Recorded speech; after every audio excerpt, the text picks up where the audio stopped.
Olá, gente querida do coração verde e amarelo. Jornal Foco do Brasil, compromisso com a verdade. Sou Cleiton Basso, mais uma vez contando com o seu comentário e o seu like. Seja membro, patriota ou capitão desse canal. Amigos desta comunidade verde e amarela, muito obrigado por sua audiência. Contamos também com o seu apoio para manter e fortalecer o Foco do Brasil. Basta acessar o link na descrição e se tornar membro da nossa comunidade. As nossas assinaturas estão com 50% de desconto no primeiro mês. O principal trabalho do Foco do Brasil, você sabe, é a publicação de conteúdo jornalístico das ações do presidente da República, de seu governo, do nosso Brasil e do mundo, sempre procurando prezar com o compromisso com a verdade. Em 2 edições diárias, à noite e após o almoço com Leonardo Miller, produzindo conteúdo próprio e também publicações de conteúdos autorizados e colaborativos. O Foco do Brasil cresceu naturalmente e não recebe, nunca recebeu nenhum recurso financeiro de políticos, empresários ou quem quer que seja. Vamos agora às notícias desta edição. Com a presença do presidente Jair Bolsonaro, aconteceu neste sábado a cerimônia de entrega de espadins aos cadetes da turma Dom Pedro II na Academia Militar das Agulhas Negras, em Resende. Em mais uma solenidade impressionante, é a tradicional cerimônia de entrega dos espadins, que foi concedido aos 395 cadetes do primeiro ano da turma Dom Pedro II. Durante o evento, eles receberam a réplica reduzida da espada de Duque de Caxias, patrono do Exército Brasileiro. O espadim simboliza a honra militar e acompanhará o cadete até o momento em que ele receberá a sua espada, símbolo do oficial das Forças Armadas. Esta é também a primeira vez que os cadetes vestem um uniforme histórico. O cadete destaque da turma, Dom Pedro II, Lucas Cremonese, de 20 anos, oriundo de São Gabriel, no estado do Rio Grande do Sul, recebeu o espadim das mãos do presidente Jair Bolsonaro. Realizada desde 1932, a cerimônia repete-se anualmente e é considerada um dos mais significativos ritos na vida dos cadetes. E na noite anterior, Bolsonaro atraiu uma multidão em barraquinha de cachorro-quente em Resende, Rio de Janeiro. Imagens nas redes sociais mostram a euforia de apoiadores ao compartilharem momentos com o presidente na barraquinha de cachorro-quente em Resende, enquanto até o presidente Jair Bolsonaro saboreava o alimento.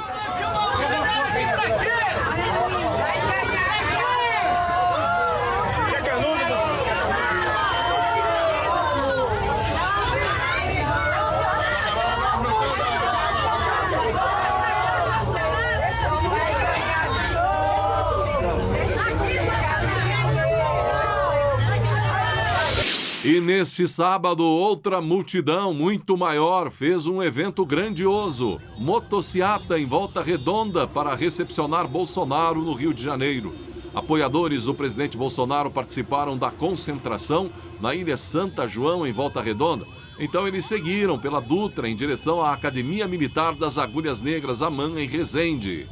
O evento agora na Academia Militar das Agulhas Negras, pista, como sempre, sentindo a temperatura da população. Passaram 1.000 motos em apoio a gente. A gente fica muito feliz com essa manifestação espontânea por parte da população. E a gente está nessa empreitada buscando a reeleição. Se esse for o teu entendimento, caso contrário, a gente respeita. Mas a nossa democracia, a nossa liberdade, acima de tudo. A atriz Cláudia Gimenez morreu no início da manhã deste sábado, dia 20, no Rio de Janeiro, aos 63 anos. A intérprete de Dona Cacilda, da Escolinha do Professor Raimundo, e de Edileuza, de Sai de Baixo, estava internada no Hospital Samaritano, em Botafogo, na Zona Sul. No começo dos anos 90, a atriz teve papel de destaque no programa humorístico Escolinha do Professor Raimundo, com a personagem Cacilda. Ela também marcou época participando do elenco de Sai de Baixo, 1996, na Globo, no papel de Edileuza. Com seu humor natural, ela por muitas oportunidades despertou a alegria através dos sorrisos nos brasileiros. E agora deixa um legado de um bom trabalho realizado, mas também da tristeza de sua partida tão prematura. O presidente Jair Bolsonaro confirmou que estará presente na cerimônia de abertura da Assembleia Geral da Organização das Nações Unidas, ONU. A solenidade está marcada para acontecer no dia 20 de setembro, em Nova York. As informações são do colunista Lauro Jardim, do jornal O Globo. Como ocorre tradicionalmente, Bolsonaro fará o primeiro discurso do evento da ONU, que acontecerá a 12 dias das eleições brasileiras. Espera-se que o presidente mencione os feitos de seu governo durante seu discurso. Entre os temas da pauta mundial, que devem ser abordados pelos líderes de Estado presentes, estão a guerra na Ucrânia, a crise econômica, a pandemia de Covid-19 e também a varíola dos macacos. Ainda de acordo com a informação, o vice-presidente Hamilton Mourão irá viajar ao Peru enquanto o presidente Bolsonaro estiver nos Estados Unidos, isso porque o general é candidato ao Senado pelo Rio Grande do Sul e a legislação impede que ele assuma a presidência durante o período. E olha que maravilha, gente! A instalação da última aduela para conectar as duas margens da Ponte da Integração entre Brasil e Paraguai foi realizada nesta semana, conectando de maneira definitiva os lados da estrutura.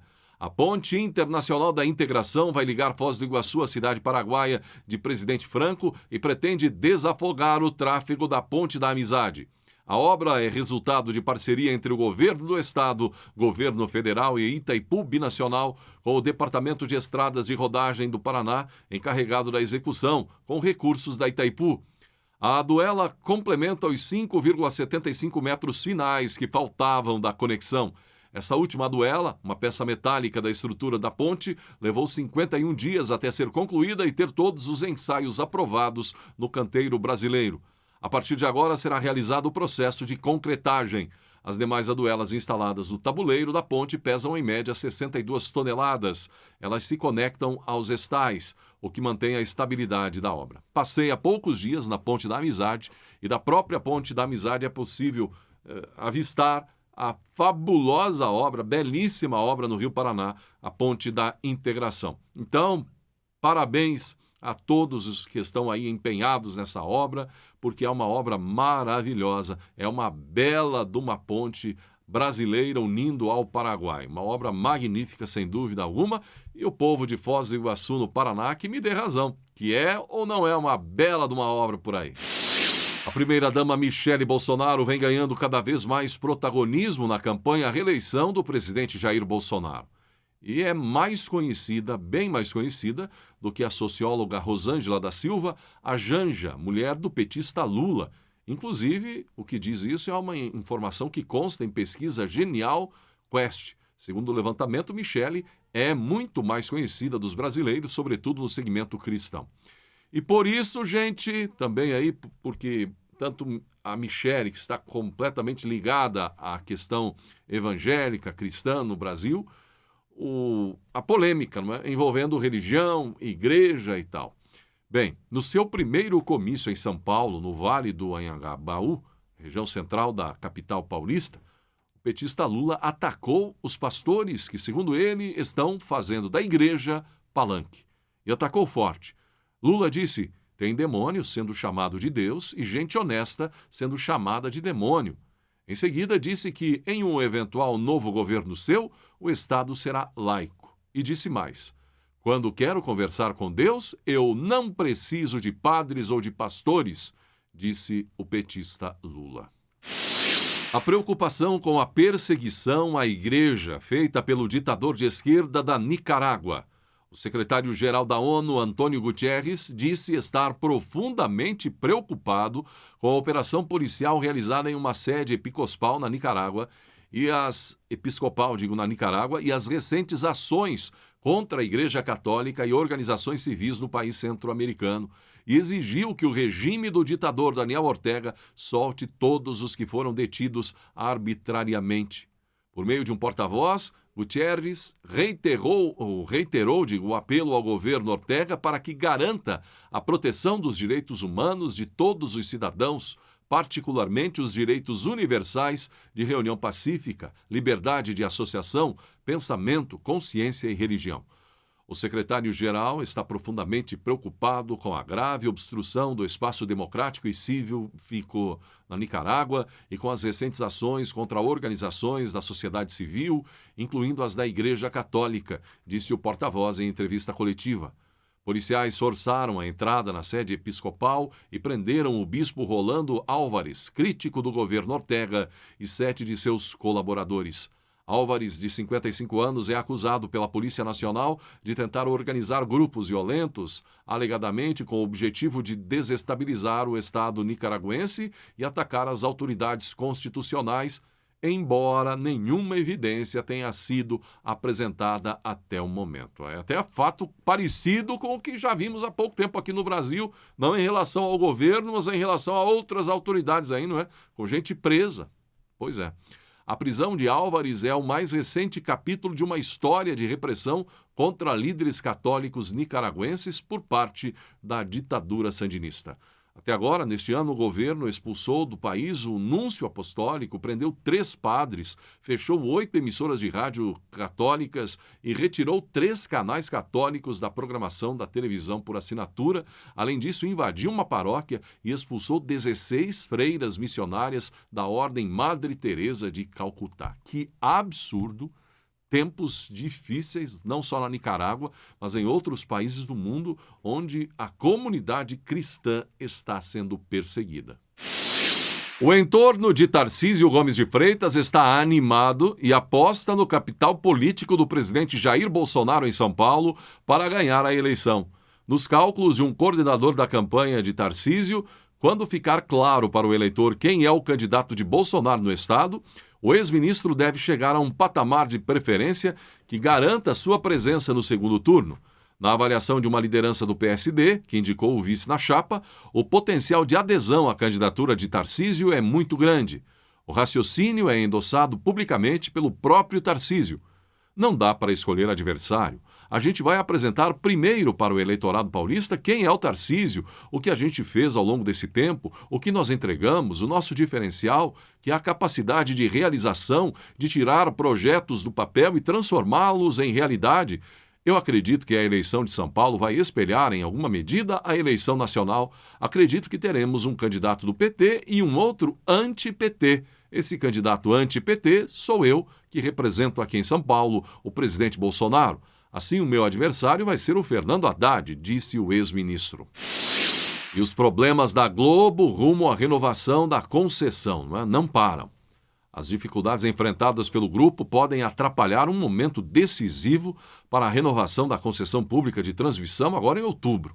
Jornalistas da Globo realizaram uma paralisação nessa semana.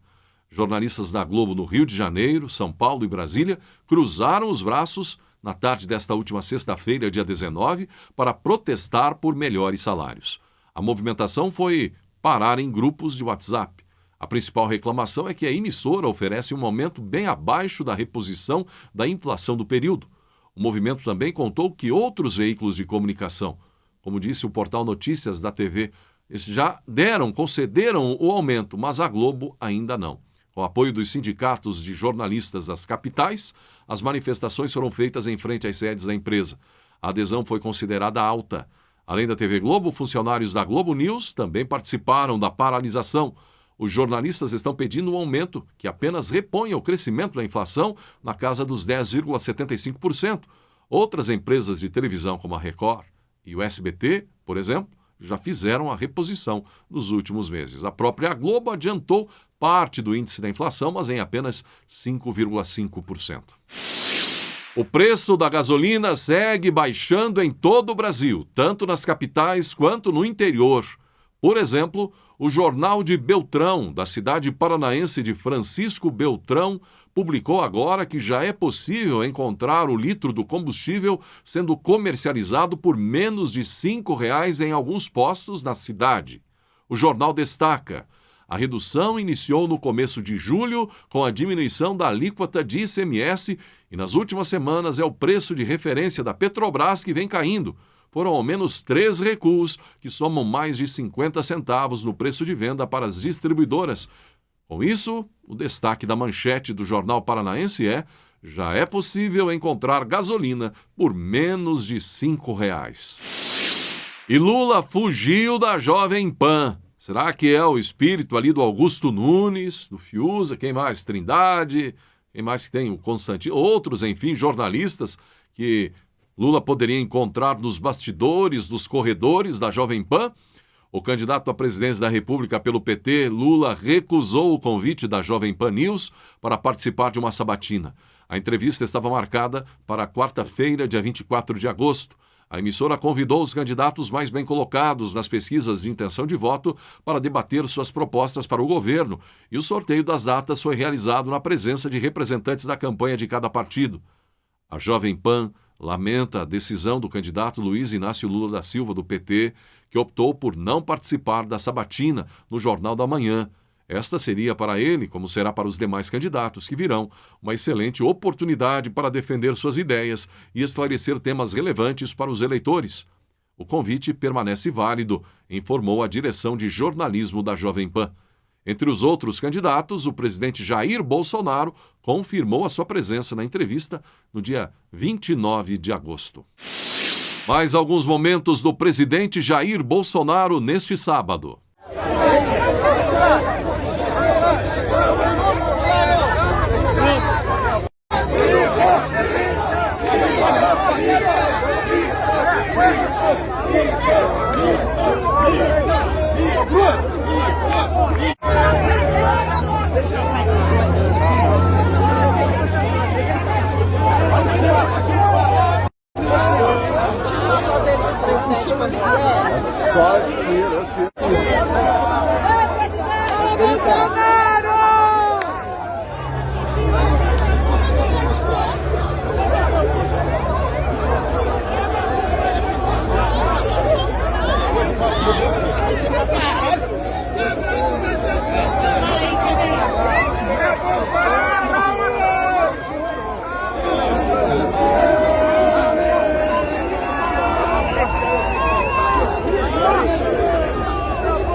O ministro da Saúde, Marcelo Queiroga, disse que nenhum país no mundo tem ainda um planejamento para uma campanha de vacinação em massa contra a varíola dos macacos.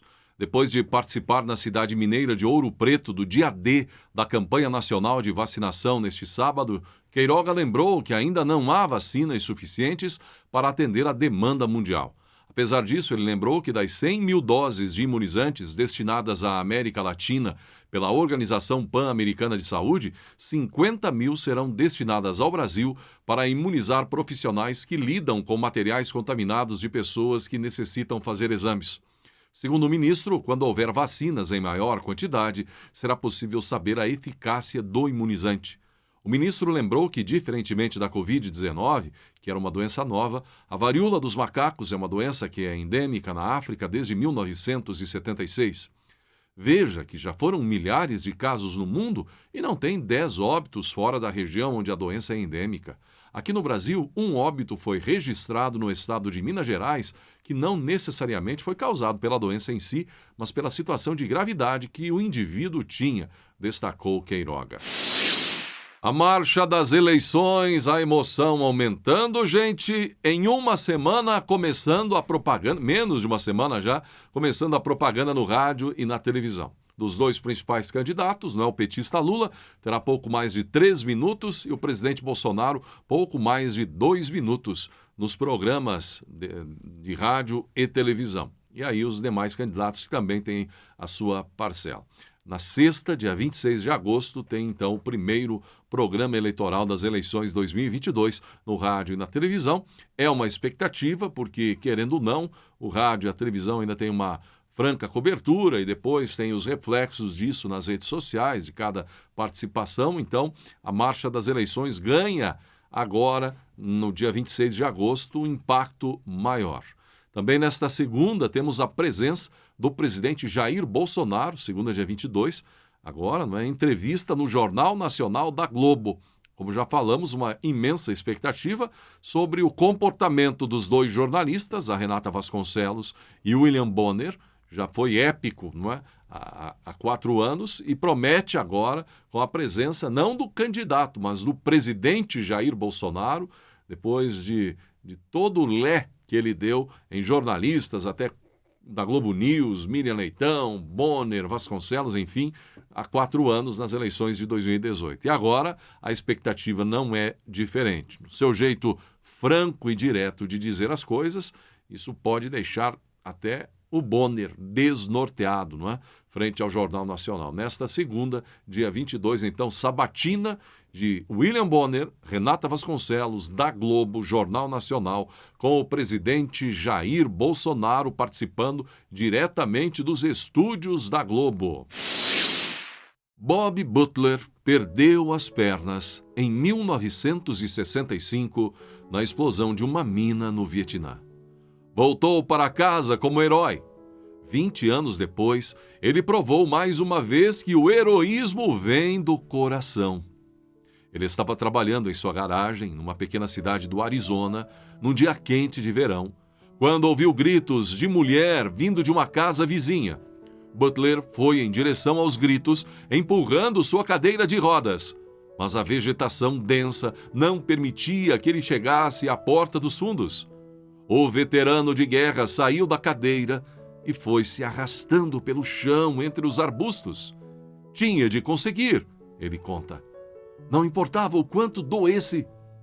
Quando Butler chegou à casa, viu que os gritos vinham da piscina, no fundo da qual estava uma menininha de 3 anos. Ela nascera sem os braços e caíra na água. Não tinha como nadar. Na beira, a mãe da criança gritava histericamente. Butler, então, mergulhou até o fundo da piscina, trazendo a pequena Stephanie. Seu rosto estava azul, ela não tinha pulso e não respirava. Butler imediatamente iniciou manobras de ressuscitação na criança, enquanto a mãe telefonava para os bombeiros. Mas lhe disseram que os paramédicos estavam em outro atendimento. Impotente, a mulher chorava e segurava o ombro de Butler. Continuando a socorrer Stephanie, ele calmamente assegurou à mãe: não se preocupe, eu fui os braços dela para sair da piscina. Tudo vai dar certo. Agora sou os seus pulmões. Juntos nós vamos conseguir. Segundos depois, a menininha tossiu, recobrou a consciência e começou a chorar. Ela sem os braços e o herói de guerra sem as pernas. Enquanto se abraçavam alegremente, a mãe de Stephanie perguntou a Butler como ele sabia que tudo ia dar certo. Ele respondeu: quando perdi as pernas na guerra, estava sozinho, num campo. Ele contou. Não havia ninguém para ajudar. Apenas uma menininha vietnamita. Enquanto lutava para me arrastar até seu vilarejo, ela sussurrou no inglês atravessado: está tudo bem, você vai viver. Eu ser suas pernas. Juntos nós conseguir. Agora foi a minha oportunidade de retribuir o favor, disse Butler à mãe da criança. Somos todos anjos de uma única asa. Só quando ajudamos uns aos outros é que conseguimos voar. Pense nisso. E assim chegamos ao final de mais uma edição do Jornal Foco do Brasil. Seja membro, patriota ou capitão desse canal. Amigos desta comunidade verde e amarela, muito obrigado por sua audiência. Contamos também com o seu apoio para manter e fortalecer o Foco do Brasil. Basta acessar o link na descrição e se tornar membro da nossa comunidade. As nossas assinaturas estão com 50% de desconto no primeiro mês. O principal trabalho do Foco do Brasil é a publicação de conteúdo jornalístico das ações do presidente da República, de seu governo, do nosso Brasil e do mundo, sempre procurando prezar com o compromisso com a verdade.